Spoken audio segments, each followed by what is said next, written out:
Hey good people, this is Sharika, EB, and Sabrina. You're listening to The Kickback. Glad you decided to pull up.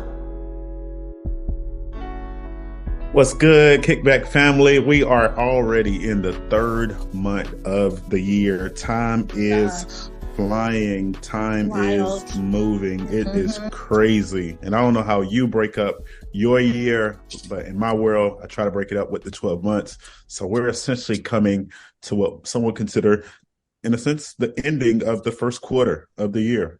So, or maybe not.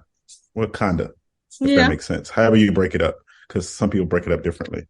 And some of y'all work on your fiscal years and you rotate it from October. So, but for me, we get into that point where, you start thinking about where are you at with life? Where are you at with your word of the year? Where are you at with your goals? Where are you at with your temperature? I am here with two of my favorite people, Sharika and Sabrina. They'll tell you how they're doing. I'll tell you that my temp is good. Sitting at about an 85, and I do not have a song for you guys today. Sharika, Sabrina, how y'all feeling? I am feeling so good. I definitely have a song. I should probably start with my temp first. It's another sunny and 75. I had a great Black History Month. I'm sure when we get to our Let's Talk About It section, I will elaborate on some of the things that made it.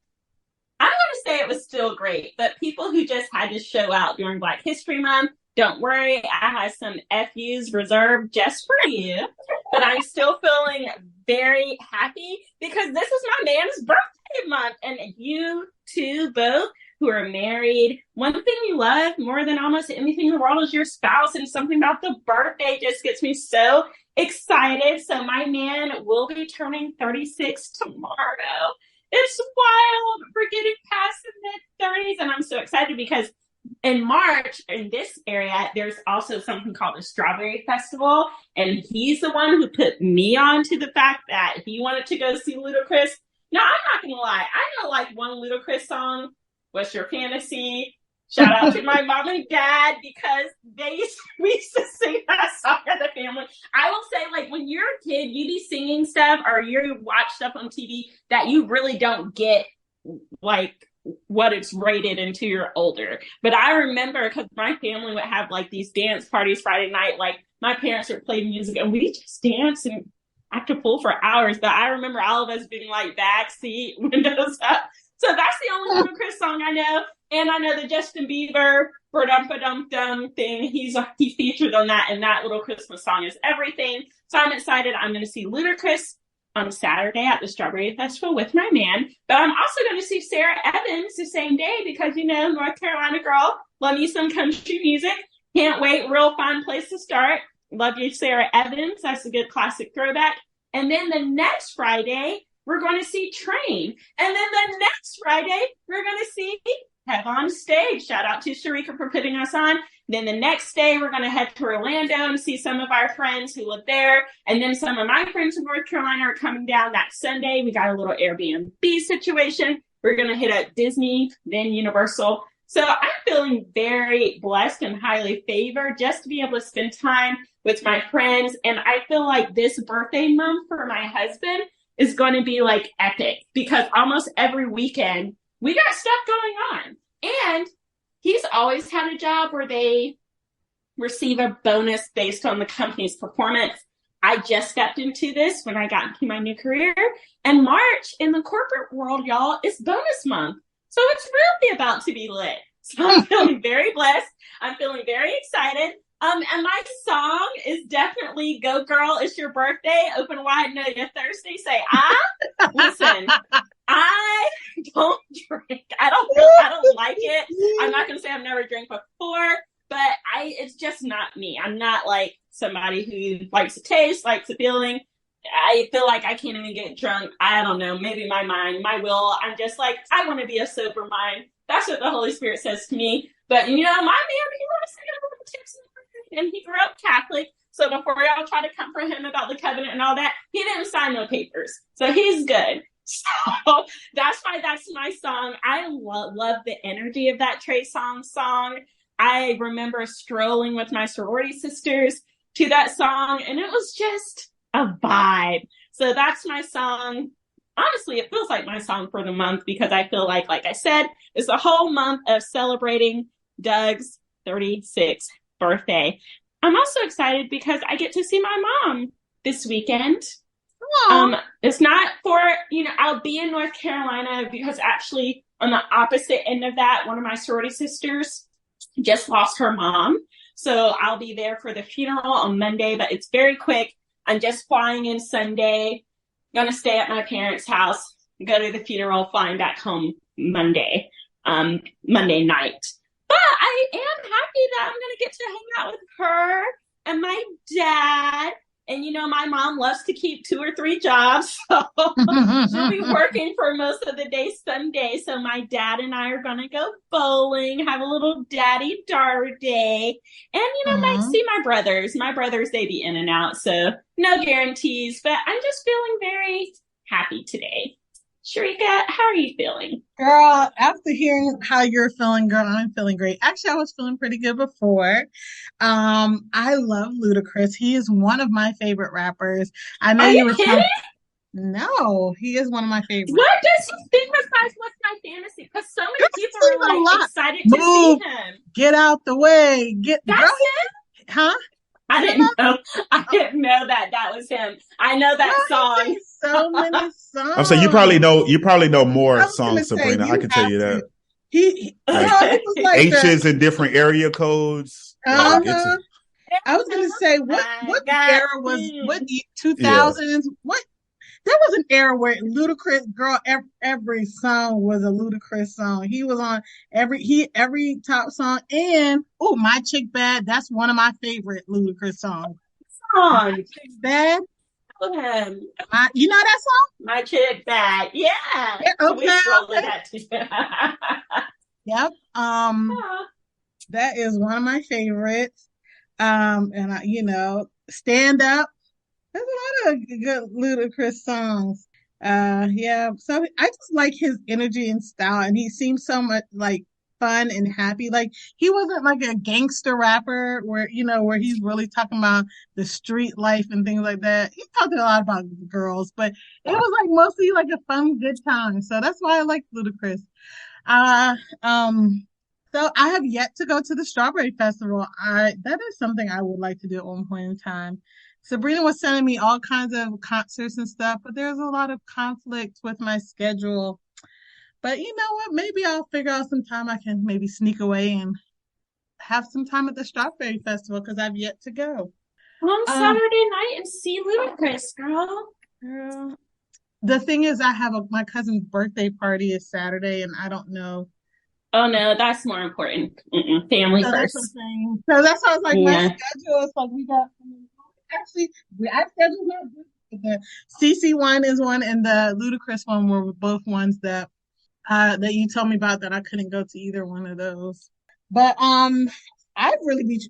it's the Strawberry Festival, and to me, I'd be like, what's the food situation gonna be like? A festival, strawberries. It just sounds like a good situation for food, and they have good music there, so that does sound like fun. My temp is 73. I'm doing good. It's been a good week. What else was I gonna say? Oh, I did have a song. Now the energy of the song is my mood, but the content of the song is not my mood, if that makes sense. But it's Rihanna, Be Better Have My Money. Nobody owes me or anything like that, but just the swag and the if you're gonna come, you need to come correct. If you're coming for me, you got to come all the way correct. And I love that energy. And I wish I cursed more because I feel like I can't even get the full vibe that I want because I don't really curse. But I do enjoy listening to that song. So that is my tip. That is my song. Sabrina, one of my favorite things on this podcast is when you hand out your FUs. It just makes me laugh so much. And they're always warranted and they're always a good time. So I cannot wait to hear who you handing them out to today. Well, up first, which you all have probably heard of this. Do y'all remember the Dilbert comments or cartoons? They weren't really comments, but I remember them back when like my parents used to get the paper. Believe it or not, one of my mom's stay working. My reminds me of Evie's wife, because one thing she's going to do is get her money and get her life and have her life in order. But she had a paper route when we were little, and she passed out paper, and I used to love to look at the little comments. So it's like a guy going to work. Does this sound familiar to either of you? He had like a bald head. Yeah, he had a bald head and like 3 little bumps on the top of it. Yeah, and little just a work shirt and tie. Yeah. Evie, does this sound familiar to you, or like not at all? Yes, ma'am, it does. Oh, okay. Great. So we're all familiar with it. Our first red flag should have been the fact that I don't ever recall seeing a person of color in those cartoons. Do y'all? No, not off the top of my head. I would have forced myself. No. Right, but I never really thought about it, because for a good portion of our country's history, that was just very common. You weren't going to see people of color in advertisements on TV unless it was like BET. That just wasn't really that common, so I never really thought about it. But recently, he decided to get his behind on his podcast or some form of a podcast and make this blanket statement about Black people and people of color, saying that basically we should be avoided at all costs because we are a terrorist group. If Black people feel like white people shouldn't be trusted, then Black people should be avoided at all costs. He was talking about this survey. I can't even remember what company did the survey, and they asked people of color, do you feel like white people can be trusted? And hey, I'll tell you right now, no, most of y'all can't be trusted. That's just what it is. And on what level? I will tell you what level. It is the microaggressions that many, many white people are not even aware of that makes me feel like there is a level of defense that I must have and be ready to correct the people from the Caucasus Mountains when they come at me with the ignorance. It's just happened so many times in my life. Side note, I mean, I'm not sure if I've already mentioned this on the pod, but you know, people have sent me so much about the Asbury Revival because they know I used to go there. And I left because of the racism I was experiencing. Point blank, period. There's no ifs, ands, or buts about it. I'm from a small town in North Carolina, but the most hatred, discrimination I ever experienced for the first time, I was like, oh, this is not a thing of the past. This is a thing of the present. Was at that Christian university in Wilmore, Kentucky, where they put Black beside my name when I was with the choir because they had to warn the churches we were going to that the choir had a Black person in it just in case the churches didn't want to house a Black person. And that was not in 1950. It wasn't 1920. That was 2008.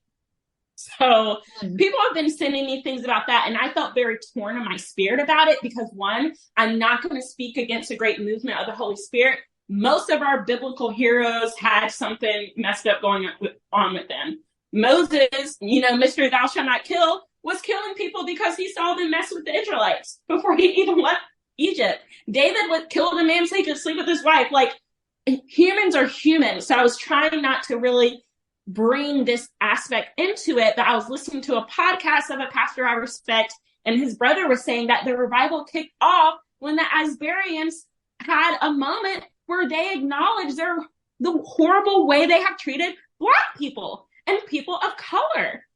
They had this moment, where they came to God with a contrite heart, and they were like, we have done this group of people wrong in this particular city, Wilmore. It has a nasty history of racism, and we repent.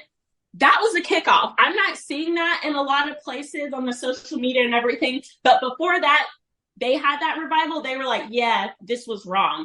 And I don't know if it was a part of a Black History moment or anything like that, but how dare that Dilbert creator act like there is no reason that the mistrust should exist? I was at a point when I was at that school where I told the little white boy who liked me, I don't date white boys. And at that time, really, I didn't. I was just like, that's not really my thing. I growing up, I wasn't like, oh yeah, I'm sure the little this and that person on the TV, Leonardo DiCaprio. I mean, some of them caught my attention, but I wasn't like happy for, you know, the white boys. Not even that I'm saying that they were all ugly to me. I just wasn't even thinking of them in that way. And at Asbury, I was like, after everything I've gone through with white people, I will be damned if I make this a part of my family. Like, if I intentionally do that. Like, no, thank you. My life is too good. And in other places, things just move too great for me to even like welcome this sort of energy. I got to get out of here. So there's a reason for the mistrust, sir. When you think about my father, who grew up in Enfield, North Carolina, and they told him they were taking his brother out fishing and the KKK drowned him, that's not made up and play. That is real history of my family. So yes, growing up, my father would always say, no matter what you do, Sabrina, I don't care how smart you are, I don't care how much they smile on your face, you'll always be a nigger to them and don't forget it. There's a reason for the mistrust. I could go on and on and on and on, but I'm not going to. So an appropriate response from him could have been, it is heartbreaking that there has been so much harm done to Black people that 60 or whatever the percentage was, percent believe that we can't be trusted. But no, you're trifling behind. Your response is, don't associate with Black people because they're a terrorist group that, you know, if they feel this way about us, we're not safe. Negro, we're not safe. Have you looked at what you're done to our neighborhoods? Have you looked at the most people who are on welfare in America, they love to, when I say they, I'm talking about the media, push out this narrative about the Black welfare queen and the Black mom who has 6 different baby daddies. I know so many Black moms, my mom included, my sorority sisters, who most of them have their doctorate, whose mom worked 2 to 3 jobs. I have several white friends whose moms are trying to get on welfare. The most people on welfare in America is the white woman. But you don't hear that. You don't see that story being pushed. And no, this is not me saying white women are trash or anything like that. I'm just saying what the facts are and what is being pushed in the media. And then you want to wonder why we can't trust you. Your very statement is why I can't trust you, Mr. Dilbert creator. Because you're once again trying to play into the narrative that Black people are on the move and on the rise to kill all the white people, to put you in your place. We're not. We're really just trying to be out here with our Black girl magic and our Black boy joy. Honestly, we're just trying to live. We're like any other people, and we have the nuances and the diversity. You know, there's some white people who hate white people. There's some white people who hate Black people. There's some Asian people who hate Mexican people. People hate people and they'll find reasons, but every time you try to lump us all together as a group, it is dangerous. And history shows when you try to lump people as a group and then dehumanize them, that is right before the trouble starts. We've always had hatred and racism from the beginning of time, right? But when I think about the heights of it and how loud their voices got during the Trump era, and I'd like to think after the Biden administration, their voices are getting quieter, but some of them are just getting louder. And I'm not a violent person. I said last week, if I was ever in a fight, I know that he kind of pumped me up because I'm like, I do have endurance. I could go outside and run 3 miles right now. No problem. So maybe I wouldn't lose. I don't know. But stuff like that makes me feel like I could definitely turn to violence easy. If it just took one violent act for me to get rid of thoughts and hatred like that, then absolutely. Because how dare you? And then I'm seeing people in the comments co-signing and saying things. And unfortunately, even if 1 or 2 people in my own circle saying things like, oh, well, this person who has Black DNA won't really be Black because they're growing up in the suburbs. Are you effing kidding me? The suburbs don't, I could just go on and on. And you ask me why Black people feel like white people can't be trusted, because at the end of the day, if the people in my own church at the height of the Black Lives Matter movement aren't posting to affirm that Black Lives Matter, but they're posting about how we should kneel to a flag, I feel like I can't trust you. Period. And I'm not sorry. So there's an FU to the Dilbert creator and everybody who co-signs on this racist, discriminatory messaging. and I will not take it back. And I do not feel guilty. And Holy Spirit, if I'm wrong on any of this, I pray the Holy Spirit convict my heart. I pray the words of my mouth and the meditation of my heart are honorable in God's sight. But I really feel like right now there's no conviction to be had over here in Summer Haven Drive. I feel like we're good. But that thing, Sharika and Evie, that thing had me so hot. Like, I was listening and I thought it was a joke, what he was saying, the way he spent that narrative. I don't know. Sharika, did you hear about this? Evie, did you hear about this? I had not heard about it, but just the fact where you're saying that you don't understand why people say, why Black people say white people can't be trusted. Like, sir, when we got here, we didn't decide, hey, you know what? Let's all go to America for a great time. Come on now, sir. If you just even take it back to that part before we get to all the other stuff, just that part alone will give you the answer you need. And it's kind of crazy that the mindset that people have. Somebody has sent that to me after they had sent the NPR article that was discussing it. So I just want to say thank you to those who have some form of ownership or leadership of it to, I guess you could say, disassociate themselves and drop the Dilbert's comic strip, just because we sometimes live in a world where there's no accountability when actions like these take place, and then we just try to either shove it down people's throats where you have to deal with it, or we shove it under a rug. But it's not always where people hold people accountable for their actions and their words. So thankful for those who have been able to hold them accountable. But I briefly heard about it, but it wasn't something that took too much, I guess you could say, from me, because I live in a country where racism is, in a sense, abounding, so to speak. And I don't see it changing anytime soon within the world that we live in. But it's always good to see where people are held accountable for their actions. Yeah, and on that same vein, Evie, a lot of people dropped him last year in 2022 because it was just last year that he introduced his first Black character, which was an engineer called Dave. And guess what? According to the comment, that engineer identified as white. So you never have a Black character. Then when you introduce one, because he's an engineer, I don't know if it's because he's an engineer, but you're saying that the character identifies as white. Like, sir. How does it, what? I'm so confused. So he's saying the character identifies as white, but you, sir, were the one that drew the comic and colored in the complexion of the character, did he not?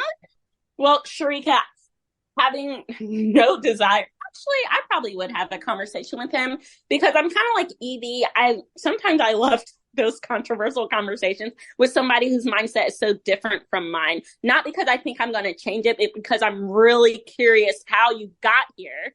But that being said, I think that character is another comment on, when there's a Black person who goes against the negative stereotypes, then they get it from white people. They're no longer Black. And this character is an engineer. And now he's working in this space with all these white people. So he's white. Or Sabrina likes Sarah Evans, so she's white. Or this white person wears these sneakers, so this white person is a wigger. He's Black. Instead of just acknowledging the truth in front of their eyes, that we all come with different personalities, different taste in music, different taste in food, but it doesn't take away our DNA. It just doesn't. There's nothing. I think I joked about it one time on the podcast when I said something about a music or something I like. And I was like, and guess what? I'm still Black, and you cannot take my Black card. I know some people, Black and white, would really want to, for many reasons. Maybe the fact that my voice is high pitched. Maybe the fact that, and God is funny, I did end up marrying a white man. But you know what I'm saying? Like, they really would want to. But guess what? Just like Jenny from the block, I'm still Sabrina from the hood part of Rocky Mount with a Black, like a mom who's a civil rights activist and a Black father, real dad, stepdad, both Black, blackity black, and I have Black pride, and there's nothing you can do about it. Nothing. I will sing the Taylor Swift songs and still get to be Black. That's okay. So yeah, that was the thing that had me hot this week. But the thing that had me hot on the other end. Hold on, before you go to your next thing, I was looking up like how long has this? Because I'm like, yeah, I do remember Dilbert. He's been doing this comic strip since 1989. A year after I was born. 89. And sir, it's 2023 now, and he has not learned anything along the way. That's just really disappointing. Is it though? Are we surprised? Well, I'm not saying I'm not surprised, but it's disappointing. Yeah, it's disappointing. I think it's the fact that he is trying to pitch this thing of being like, okay, so the statement that was in the survey was, it's okay to be white. And some people are like, I don't know. It's kind of suspicious. So I don't want to misrepresent what was said in the survey. It wasn't like, can they be trusted? It was like, is it okay? And only a slim majority of the Black Americans who did the poll agreed with that statement. And then because of that, he went on. I don't know any Black people who did this poll. I know polls work in a way that represent the people, blah, blah, blah, blah, blah. But then from there, the Dilbert creator went on to say that Black Americans are a hate group, and he advised white people to get the hell away from them. Sir, if we could get the hell away from you, in most cases, honestly, that would be the absolute vibe. I can't tell you how many situations I've been in when I've been the only Black person in the room, and I'm like, I wish I could get the hell away from here. A Sunday school class where the teacher literally was saying Black people weren't in the Garden of Eden, we were on the outside. Yeah, that's the thing. Like, that's what I'm saying, sir. So what I've seen in my life, and maybe I would love to get someone like him on the pod, because we do know someone like him. Oh my gosh, we do. Honestly, and I'm genuine when I say something like that, because I'm just so curious how they come to these conclusions that Black people are the ones you must really avoid. When the hatred and the vitriol, Trayvon Martin was doing his own thing, and he was followed by them. Central Park 5. The Black people who are sitting in the restaurants when we said we're not doing the whites only thing anymore. The Black girl trying to go to school when we said integration is going to be a thing here now. And now you're trying to play like you're a part of the most peaceful and quaint little group, and the Black people are so scary and so violent. No, the history shows you I saw the January 6th people. There are memes with the starter pack, and it's not the stereotypical Black items in the starter pack. That's all I'm trying to say. So that's the crazy thing. We are not a hate group. Are there hateful Black people? Sure. Are there hateful white people? Sure. But sir, that was really a stretch. So that was the biggest and the longest FU. Sorry, I know we took like 15 minutes on him. Listen, it had to be said. It had to be done. I'm not mad at it. Had to be said. Oh, I remember the other point I was going to make. Because I've seen both in my life, even before I met Doug and he was introduced to like my family, because I have an eclectic group of friends. Sometimes I'm with a group of friends and we're all Black or people of color. Sometimes I'm with a group of friends and I might be one or two Black people or people of color in the group. But what I've experienced in my life is that usually when white people are in a group of Black people, we're celebrating them, or we're not making them feel any kind of way. Or you all see it with social media. If a little white girl, a little white boy does something that is stereotypically Black, like sing the gospel song or does a rap, it's like, oh my gosh, this is so incredible. You turn the table and you bring a little Black boy or white girl trying to do some country or something, and then it's a problem.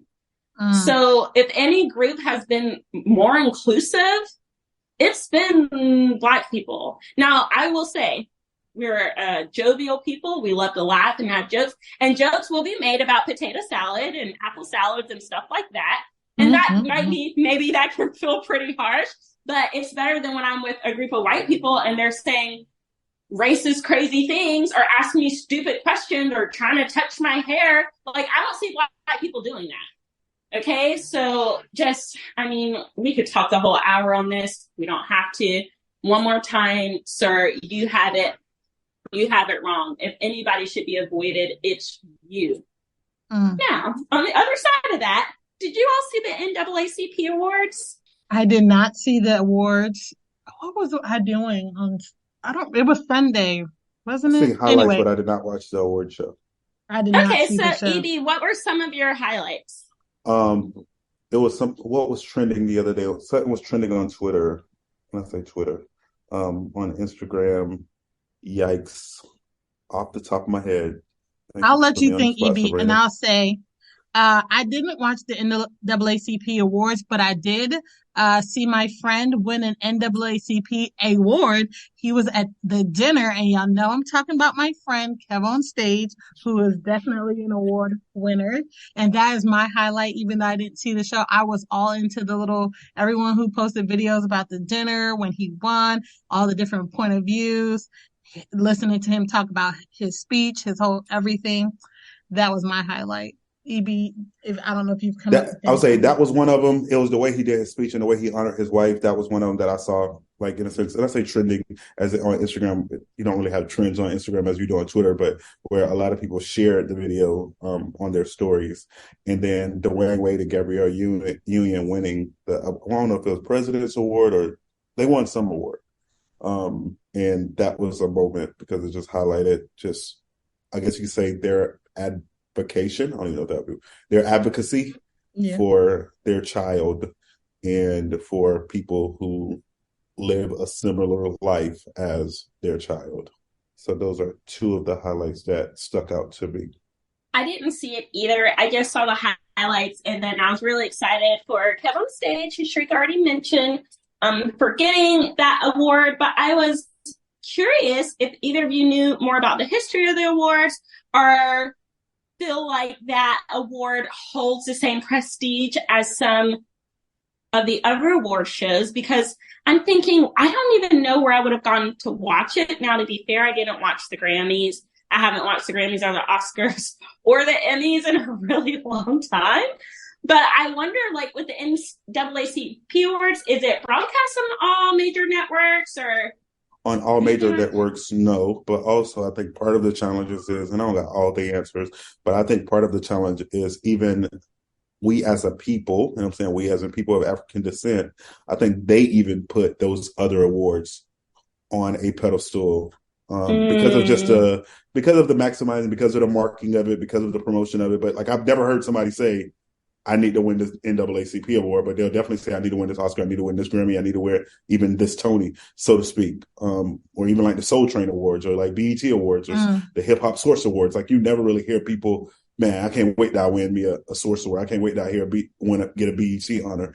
So we as a people put it's kind of like a Chuck and Jive show. If you like, and I don't want to discredit those who have won Grammys or any other, what we would consider major awards, but it's like, you see them in a sense of, I'm putting my talent, my work ethic, my body of work into the hands of somebody else, to not all of them, but for some of them, to acknowledge the greatness of that.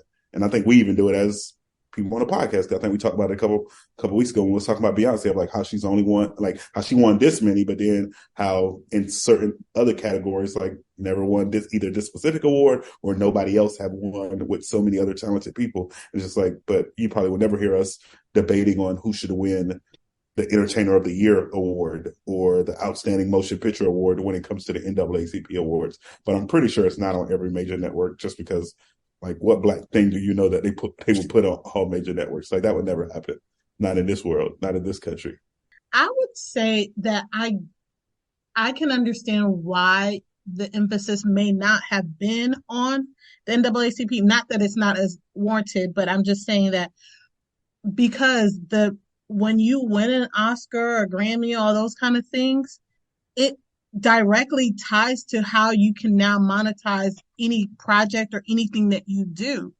And the reason why that is because most of those dollars have been white dollars. So they have been the one that says, hey, we value this award. And if you happen to receive this award, then now your value went up in our book because we have deemed this to be the standard, or not the standard, but what you should strive for. So I can see why, that has been people's goals to get those awards, because it directly ties to their monetization and how they've seen it as valuable or prestigious in their field.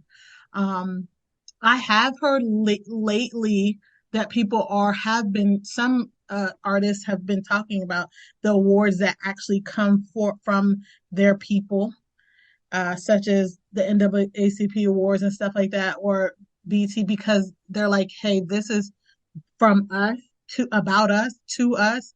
So you have heard it's not the main thing, but that's more, I think, a pride of your culture and thing. But I don't think that if you win an NAACP, I mean, I can't be for sure, but I don't know if now your stock goes up if you win an NAACP award.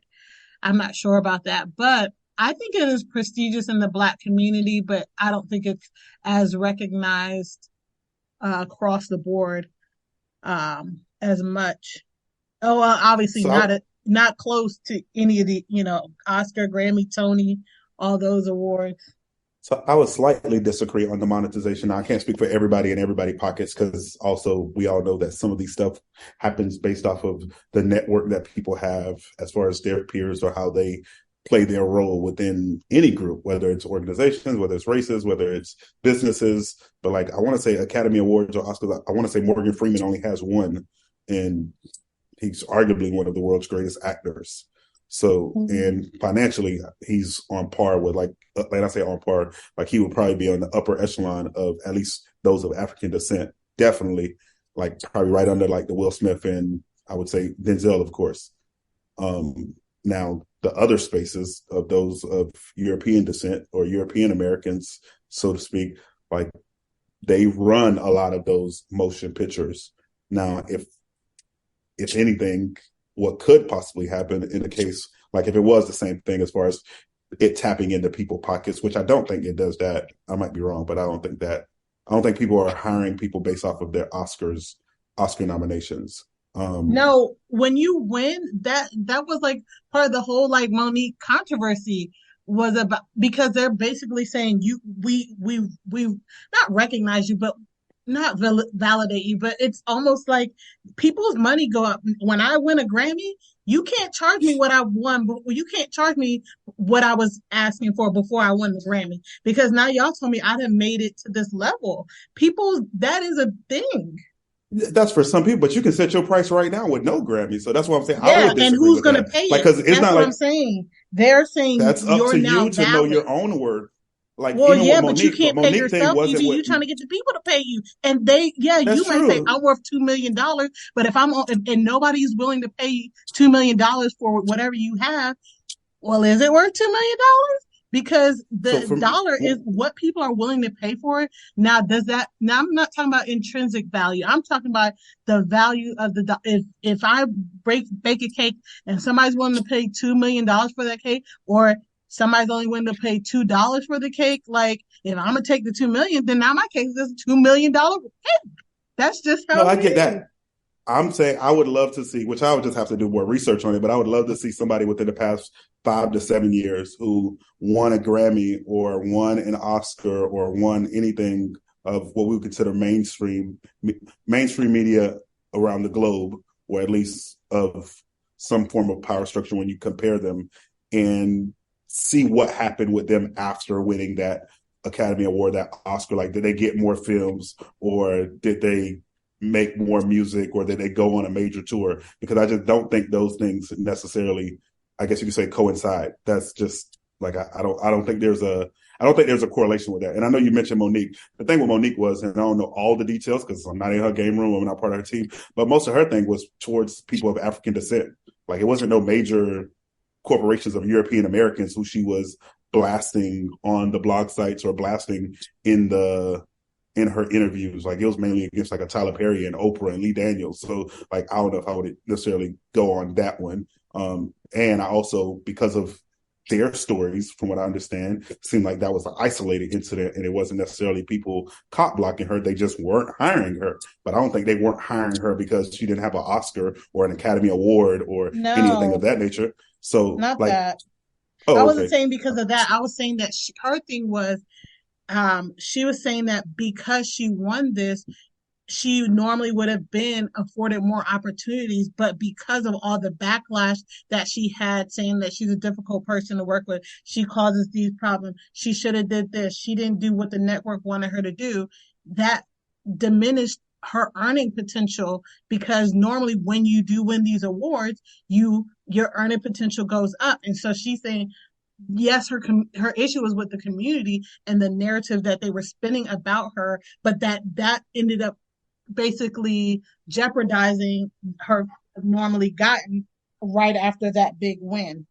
Yeah, I would have to get more, well, of course, for myself personally, more research on it, but I would have to get a larger sample pool because I don't think those things. I don't think those. So why do you think correlate. people want the awards then, Evie? Just to have a trophy on their wall? Yeah, people do it for acknowledgement. Like you put in hard work, you want something. That's just like work. Like when I'm working, like not me specifically, but people come to work every day and they would hope to get acknowledged. Like some people they'll be okay with a gift card to Starbucks to be like, thank you for acknowledging my hard work. Now, some people would prefer a raise, absolutely, but I don't think people sitting there like people. If one person get acknowledged and another person don't, and they're like, well, I do the same thing. Why they ain't say nothing to me?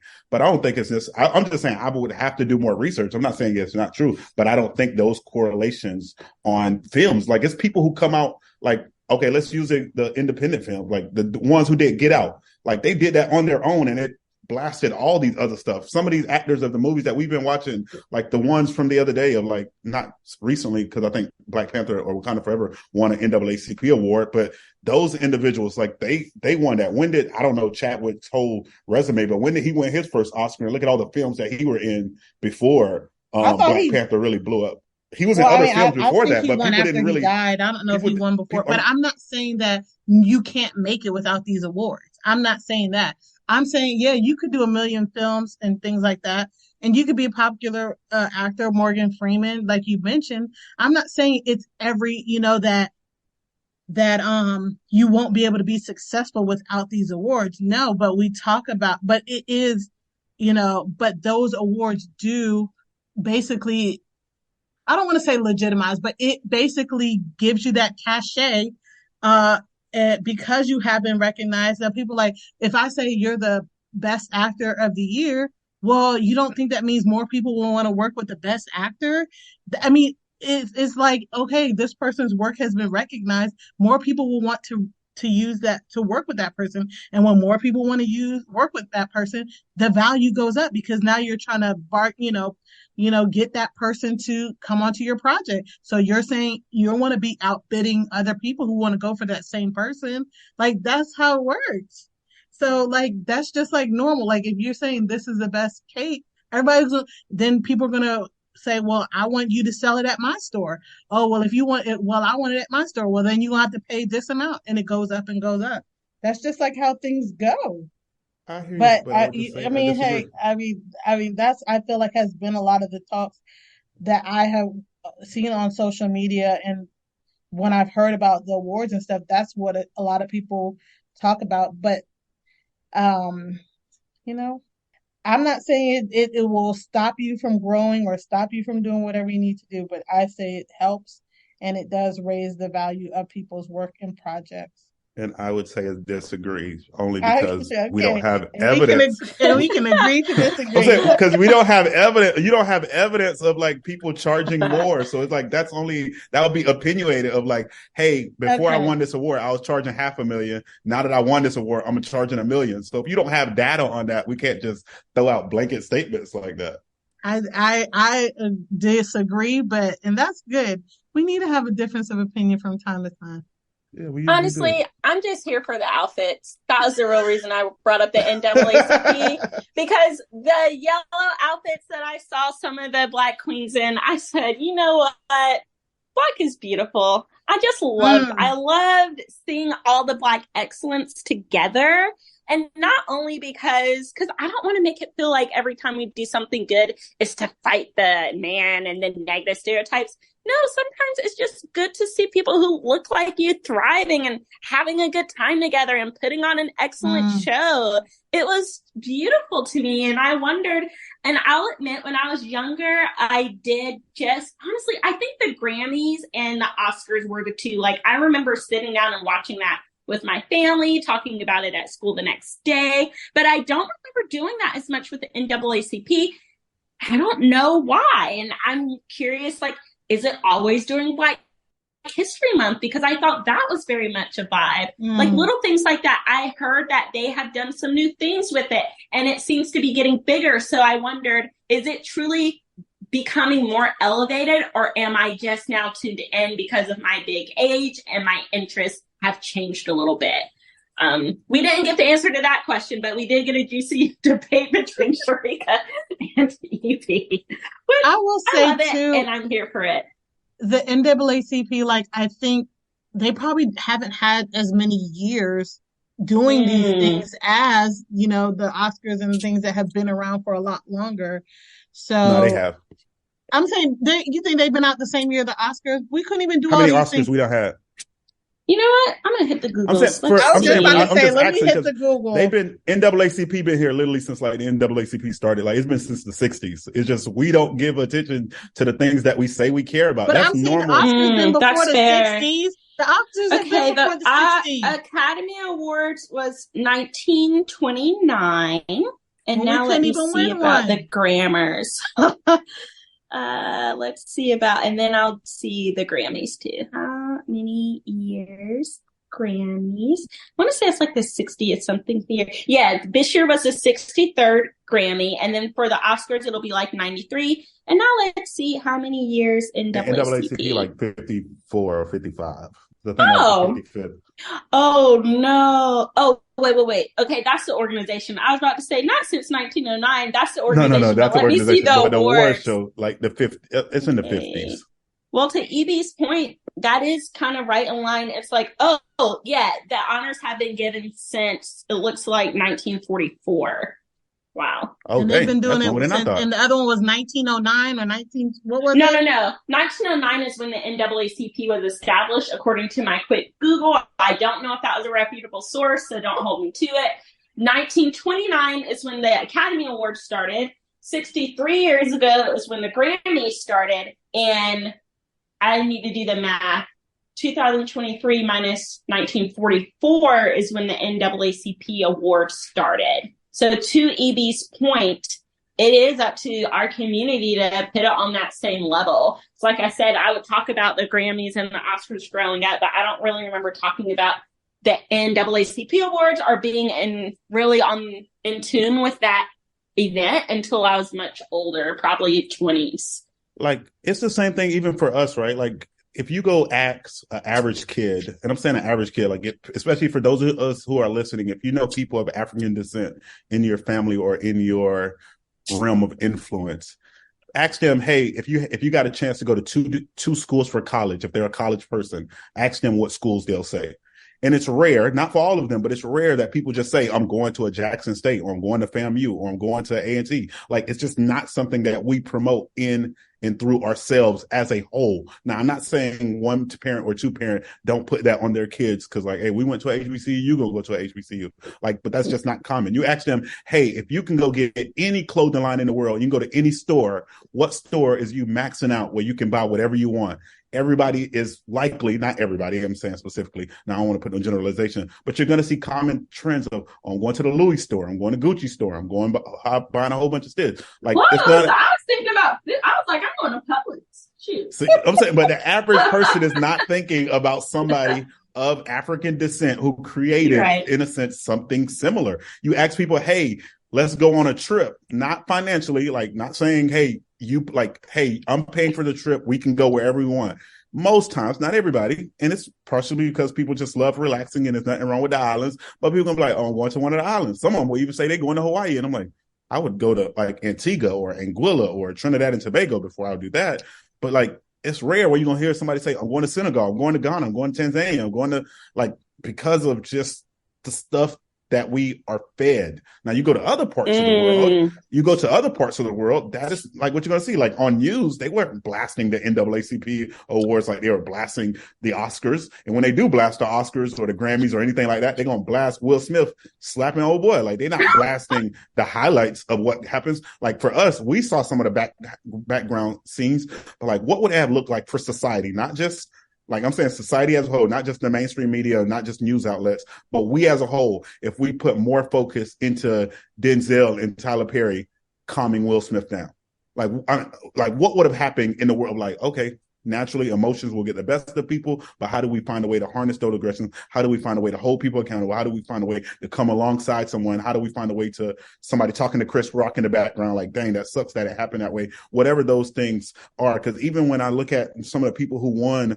awards, like these are some of the people that most of us, we brag about all the time, like Angela Bassett, like or the show P-Valley, the Nizzo anime, Abbott Elementary. I think we talked about that, and I think they even won an award. One of the greatest female actors, aka greatest actors of all time, with Viola Davis winning the Woman King, which that's a recommendation. That's an amazing movie, and it was good to see family members have a chance to watch that together. Where like 20 or 30 of my cousins was at one of my cousins' house, and they all watched that, which was dope because that's not something that we typically do as a family. I wasn't there, but it was just good to see the pictures of it. Will Smith, even after his stuff, to win an award.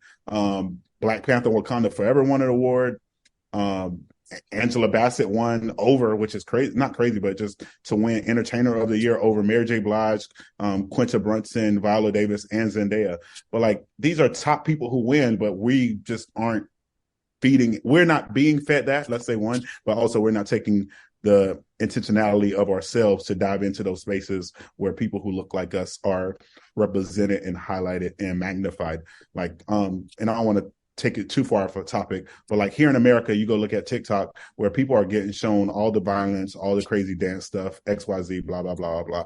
Like looking at a video and looking at a article on what you could say our Asian brothers and sisters are doing in China, where they're only showing them like the world's greatest gymnasts, where they're only showing them the world's greatest doctors, where they're only showing them the people who are doing good in society, so to speak, helping or lending a hand to someone else, where it's not this free for all where you could just browse whatever you want on TikTok and have your day. So when you get fed certain things, that's the only thing that you naturally will project out. And I think that's what we see with like the Oscars or the Grammys and some of those major award shows that we tend to highlight a little more often than others. I agree with you, EB. And I say that it all goes back to the dollars and cents of it all, because who is controlling these major networks? Are there people of color? Not back in the days. Good point. So the people who have the money is saying what is valuable. So that's why those things have been highlighted, because now we're getting to a place now where we're getting into where people of color are getting into these rooms and are getting to be a part of the production and things like that. But it wasn't always that way. We just talked about how, it's like the first person, the Will Smith one, we talked about how it was a Black man producing that show. Because these things are still new. So back in the times where we weren't in those rooms and didn't have the ability to be the tastemakers or say what's what or what's valuable. So yeah, if all the Black people get together. So I do agree that we need to celebrate our own stuff and we need to highlight our own stuff. But the reason we weren't, because we didn't have the money to, and we didn't have the money to back the things that we thought were excellent and amazing and great. We had to go with where the people had the money. That's fair. But to EB's point, there are some things that we can do to boost influence, even though we don't have the majority dollar. And I think about, for example, Juneteenth. But when I was younger, I don't remember companies and our school cafeterias, even though those cafeterias did not do the right thing in some of these schools with the chicken and waffles and the watermelon on the menu. But I just don't remember anyone outside of my mom really and her little circle of friends caring about the Juneteenth, but our voices were loud. And listen, my company has a whole Juneteenth plan and week and all that. And I'm like, okay, but we didn't need to, become the CEO of CBS to make it a thing. It was the voice. So to your point and to Evie's point, I think on both sides, there is some responsibility within our community to dictate what is important. But also, it does help when we have the money. I agree. I agree. We do need to amplify the things that are important to us, but also, I feel like we're getting to that place. I feel like we're getting there. Yeah. Ooh, what a juicy little episode. Loved it. Any other comments about Black History Month or highlights from February in general before I move into the scripture for this week? Love being Black. That's all I have.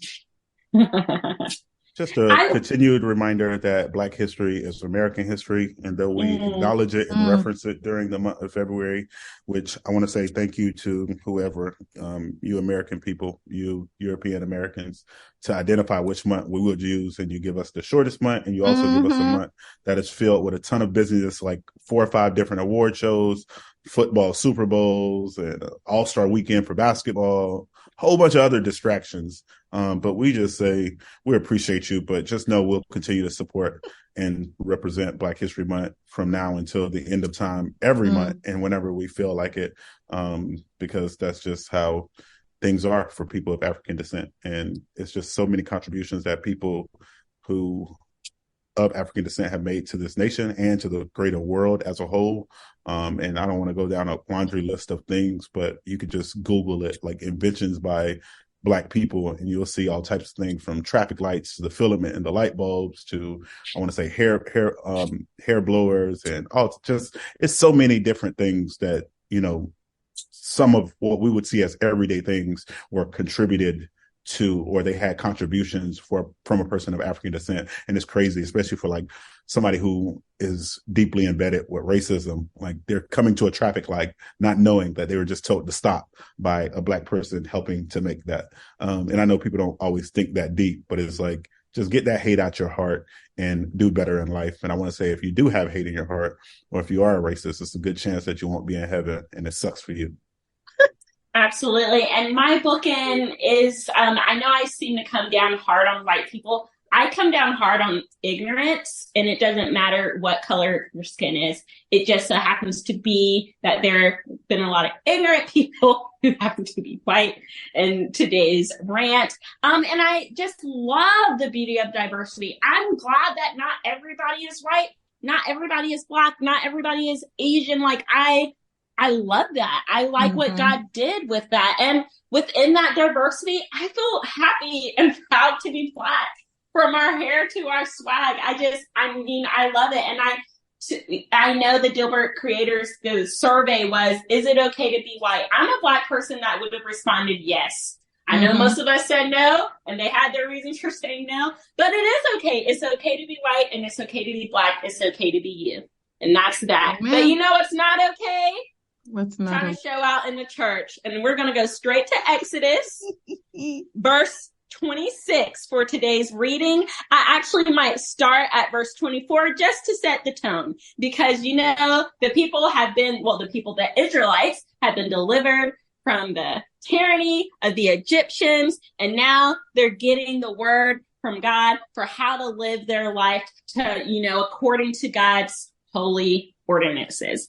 So he's telling them all these really important details, and starting at verse 24, he says, "Build for me an altar made of earth, and offer your sacrifices to me, your burnt offerings and peace offerings, your sheep and goats and your cattle. Build my altar wherever I cause my name to be remembered, and I will come to you and bless you." Verse 25, "If you use stones to build my altar, use only natural, uncut stones. Do not shape the stones with a tool, for that would make the altar unfit for holy use." Verse 26, "And do not approach my altar by going up the steps. If you do, someone might look under your clothing and see your nakedness." And there we have it, folks. God is saying, listen, when you're in the church, when you're coming to do the things for me amongst the people, make sure, there's no, what do they say? A twig and two berries, no little purring cat, no little, two niplets. We can't be exposing the nakedness in front of the people. That was the Garden of Eden. We have fallen now. Everybody's eyes are open, cover up. I just thought that was hilarious. And all like Exodus 20, it has like, we're talking the 10 commandments and all these like really important, like thou shalt not kill, don't commit adultery, don't cover your neighbor's wife. And also, if you're going up the steps, make sure you have underwear on. Because if you don't have on the underwear, people are going to see it and they're going to be distracted. I just thought that was hilarious. I don't know why I've never thought about the history of underwear. I just assumed since the Garden of Eden, everybody had it, but I guess not. I guess over there in the Holy Land, it's hot. They wanted a little breeze under the clothes, and God was like, that's cool and everything, but just don't take the steps. I thought that was great. Evie, what are you expounding on today? I am expounding on people to continue to give individuals the opportunity to work remote. And I know some people are like, here he go talking about remote work again. This is why I think it's important, whether you want to believe it or not. Pre-pandemic, I'm going to say it one more time, y'all got that? Pre-pandemic, there were about 8 million students who were staying home from school. And I'm not talking about staying home like missing a day or two, I'm talking about possibly missing anywhere between 18 to 30 days of school pre-pandemic. They say they missed anywhere between 10 to 15% of the school days. And I don't know how other states are, but at least in Florida, it's usually 180 days. So that's why I got the 18 to 30, 10 to 15%. You can do the math. You figure that out on your own. Post-pandemic, looking at anywhere between 20 to 24 million kids who are staying home. Many of them have shifted to online learning, and others are just, I guess you can say, out of sight, out of mind, just don't care. Now, I don't know about y'all, but if you think about it, these kids aren't going to school. Most of them aren't working, which means all they'll really know is home. And if some of them do shift into going to school, right, what you'll get with some of them is, and I say going to school as in doing their school virtually, doing virtual learning, that's all they're going to know. It's going to be really hard to adapt someone into a working environment where their life essentially changes.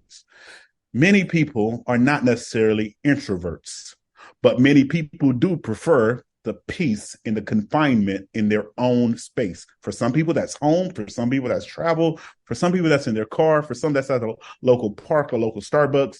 But if their work is getting done, then I think that that's all that matters. So if you're thinking of what goes forward, if you're a leader and you're thinking of job projections in the future, we already see some of the crazy stuff that robots and AI can already do for people, or the amount of places. Like, I never thought my Publix would turn into a Walmart where there's no physical cashiers. And I say that, like, right now at one of my Publix that we go to, it's only 2 lanes and then the customer service. So that's why I say 3 physical people who can actually check you out. And all of the rest is you on your own, you bagging your own stuff. And part of me is like, dang, so like, what are they doing with these employees? Like, have they just lost a job, or are they stuck in the back because rotating stuff or stocking or all of that might be just moving stuff out quicker? I want to challenge you to start thinking of the future. And as you think to be more innovative, if you think of taking the initiative as a leader, you have to be critical of what is likely to come.